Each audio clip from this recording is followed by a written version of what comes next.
Welcome to the Salmon Runs YouTube. Enjoy the video. You start by securing permits and scouting a clear access path. This saves time and prevents legal trouble. Once done, inspect and sharpen your chainsaw, check fuel, and have full PPE ready. Next, pick trees that maximize yield safely, dead or fallen timber, invasive species, and any marked harvest plots. Make your first cuts at the base with proper felling technique, using wedges when needed. Move promptly to limb and buck sections into transportable lengths. Stacking as you go to. You now focus on converting raw falls into usable logs efficiently. Once a tree is down, buck into uniform lengths that suit your splitter or stove. This speeds drying and transport. Make sure to use mechanical help.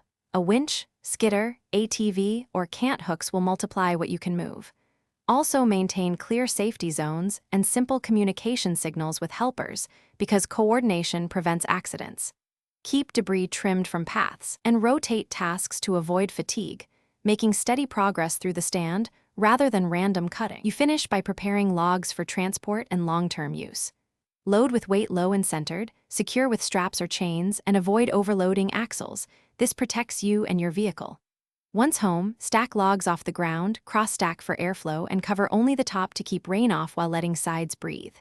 If something goes wrong, jammed equipment, stuck trailer, dull blade, stop and reassess. Make simple repairs, refill supplies, or call assistance. Rushing causes damage and slows the whole operation. Thanks for watching. Consider subscribing if we helped you.